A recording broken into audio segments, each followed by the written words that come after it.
What draws me to photography is the frozen moment, which is such a miraculous piece of storytelling. I always wanted to do something with my photographs about the foundation of history that gives us our culture.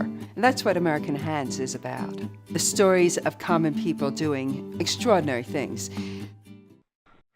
American Hands actually evolved from my concept, my philosophical belief that what makes us truly human is the triad of our mind, our hands, and our heart.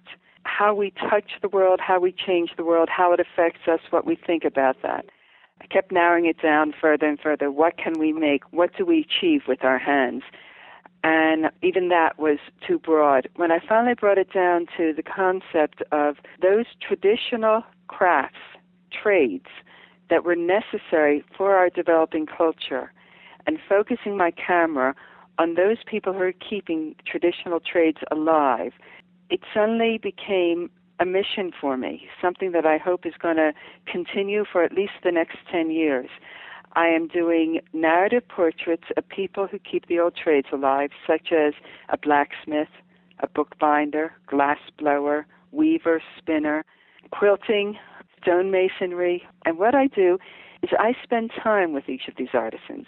Some of them, it's a long time. Two of the quilting guilds I followed, one of them I had to follow for 2 years to see the beginning to the end of a quilt. And I take photographs, I visit with them, I spend time with them. I capture their stories visually and verbally so that I begin to understand it. I try all these skills, by the way. I have failed at just about all of them because, of course, it takes great discipline and time to learn them. It does give me an intimate understanding of what people are doing so that then when I give my lectures or I mount my exhibits, I can try to share that visceral experience with my audience. I especially love sharing that with kids.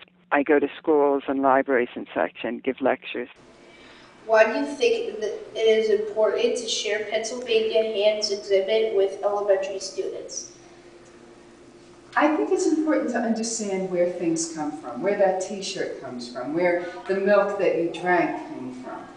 And to understand that the early people who came to Pennsylvania couldn't just go to the store. They had to make it, and they had to depend upon their neighbors. And we also have to depend upon our neighbors now. While I have received numerous grants in support of American Hands or various aspects of American Hands, it is necessary for me to seek additional funding if I'm to keep the dream alive of capturing, sharing, inspiring people with these stories. I need your help, and I invite you to get involved in American Hands. Any donation or contribution would be wonderful. Thank you.